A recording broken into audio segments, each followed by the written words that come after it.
ಚೇಚೆ ಹಾಗೇನಿಲ್ಲ. ಸ್ಕೂಲಿನಿಂದ ಮೋಹನ್ ಬರೋ ಹೊತ್ತಾಯ್ತು. ಕಾರಣ ಒಂದು ಹೋಗಿ ಮತ್ತೊಂದು ಆಗ್ಬಾರ್ದಲ್ಲ, ಅದಕ್ಕೆ. ಬಾರೆ ಕಣೆ.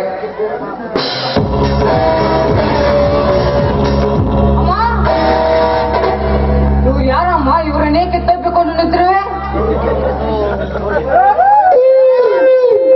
ಮೋಹನ್, ಇವರು ನಮ್ಗೆ ಬಹಳ ಬೇಕಾದವರು.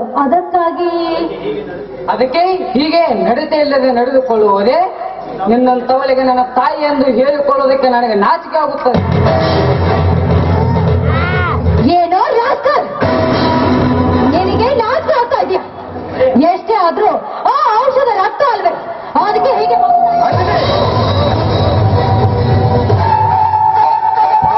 ಈ ಮಗುವಿಗೆ ಹೊಡ್ತೀಯ? ಇವನು ತುಂಬಾ ಜಾಣ ಮರಿ ಅಲ್ಲವೇನ ಮೋಹನ? ಸರಿ, ನೀನು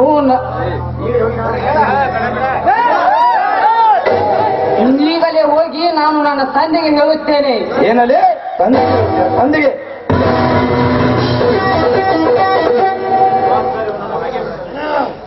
ಬಾಕರ್, ಇವನನ್ನು ಹಾಗೆ ಬಿಟ್ರೆ ನಮ್ಮಿಬ್ಬರ ಗೊಟ್ಟು ರಟ್ಟಾಗತ್ತೆ. ಏನ್ ಮಾಡೋದು? ತೆಗೆದುಕೋ ಈ ಕತ್ತೆಯನ್ನು. ನಾವೇಬ್ಬರು ಬದುಕಬೇಕಾದ್ರೆ ಈ ಜೀವ ತೆಗೆಯಲೇಬೇಕು. ಕತ್ತರಿಸಾಕುವನ ಕತ್ತನ್ನು. ಬಾಕರ್, ಏನ್ ಹೇಳ್ತಾ ಇದ್ರೆ ನೀವು? ನಾನು ನನ್ನ ಮಗನನ್ನು ಕತ್ತರಿಸಬೇಕೆ? ಬೇಡ ಬಾಕರ್, ಬೇಡ. ದಯವಿಟ್ಟು ಇಂಥ ಕೆಲಸ ಮಾತ್ರ ನಾನು ಮಾಡ್ಲಾರೆ. ಹಾಗಿದ್ದರೆ ನಾವು ಬದುಕು ಅಂತಿಲ್ಲ. ಇವನು ಹೋಗಿ ಇಲ್ಲಿ ನಡೆದ ವಿಷಯವನ್ನು ಹೇಳಿಬಿಟ್ಟರೆ ಅಷ್ಟೇ. ಆದರೆ ಹೆತ್ತ ಮಗನನ್ನು ನಾನು ಸಾಯಿಸಬೇಕೆ? 9 ತಿಂಗಳು ಹೊತ್ತ ಹೆತ್ತ ಈ ಮಗನನ್ನು ನಾನು ಹೇಗೆ ಸಾಯಿಸಲಿ? ಇಲ್ಲ ಇಲ್ಲ ಇಲ್ಲ, ನಾನು ಇದಕ್ಕೆ ಖಂಡಿತವಾಗಿ ಒಪ್ಪಿಕೊಳ್ಳಲಾರೆ. ನೋಡಿ ಡಿಸೈಡ್ ಮಾಡು. ನಾನು ಬೇಕಾದ್ರೆ ಇವನನ್ನು ಕತ್ತರಿಸಿ ಹಾಕು, ಬೇಡವಾದ್ರೆ ಬಿಡು, ನಾನನ್ನು ಬರಲೇ. ಬಾಕರ್, ಹೌದು, ನಾವಿಬ್ಬರ ಬದುಕಿ ಉಳುಕಬೇಕಾದ್ರೆ ನಾನು ಇವನನ್ನು ಸಾಯಿಸಲೇಬೇಕು. ಅಮ್ಮ, ಹೀಗೇಕೆ ನೋಡ್ತಿರುವೆ ಅಮ್ಮ? ನನಗೆ ಭಯ ಆಗುತ್ತಿದೆ ಅಮ್ಮ, ಭಯ ಆಗುತ್ತಿದೆ. ಭಯ?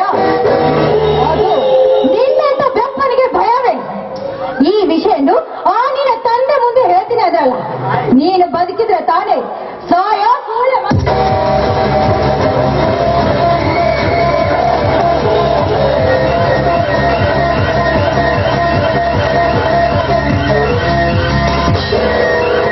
ಬಾಕರ್, ಈಗ ಏನ್ ಮಾಡೋದು? ನೆಚ್ಚಿದೆ ಅಂತೀನಿ ನಿನ್ನ ಸಾಹಸಕ್ಕೆ. ನಮ್ಮಿಬ್ಬರ ಪ್ರೀತಿಯ ಸಲುವಾಗಿ ಹೆತ್ತ ಕರಳನ್ನು ಕತ್ತರಿಸಿದ ಮಹಾಮೇಧಾವಿ ನೀನು. ಏನು ಮಾಡುವಂತಿಲ್ಲ, ಇದೇ ಅಡಿಯಲ್ಲಿ ಮುಚ್ಚಾಕಿ ಬಿಡುವುದು. Very simple. ಓಕೆ? ಹಾಗಾದ್ರೆ ಈ ಶವನ್ನು ಇಲ್ಲಿ ಮುಚ್ಚಿಬಿಡೋಣ ಅಂತೀರಾ? ಅಷ್ಟೇ, ಇನ್ನೇನೂ ಇಲ್ಲ. ಮುಚ್ಚಲು ಆಯ್ದೆ ಇಲ್ವಲ್ಲ?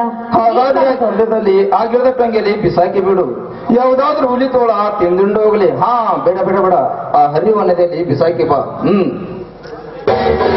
ಸರಿ, ತಾವು ಹೇಳಿದಂತೆ ಆಗಲಿ.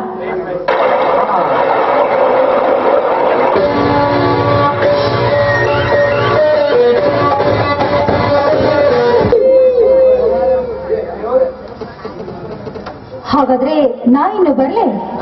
ವೇಟ್ ವೇಟ್ ವೇಟ್, ಹಾಗೆ ಹೋಗಬೇಡ. ಆ ನದಿಯಲ್ಲಿ ಸ್ನಾನ ಮಾಡಿಕೊಂಡು ಹೋಗು. ಆಯ್ತು, ತಾವು ಹೇಳಿದಂತೆ ಆಗಲಿ.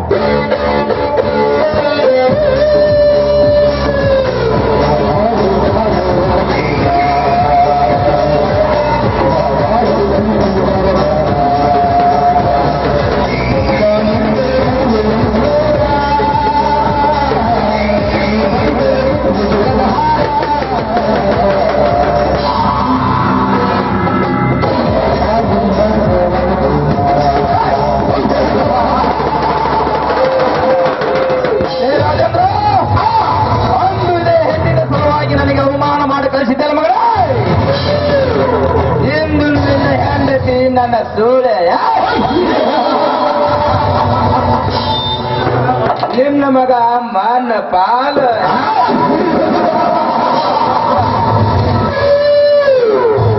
ಒಳ್ಳೆ ಸಂಸಾರಕ್ಕೆ ಪ್ರೀತಿಯೇ ಕಾರಣ. ಹೃದಯಪೂರ್ವಕವಾಗಿ ಪ್ರೀತಿಸುವ ಹೆಣ್ಣುಗಳ ನಡುವೆಯೂ ಗಂಡು ಅನ್ನುವಂತಾಗಿ ಬಿಡುತ್ತಾನೆ. ವಿದ್ಯೆ ರಾಮದಿಂದ ಮಾತ್ರ ಸಾಧ್ಯ ಸಾಧಿಸಲಾಗುವುದು.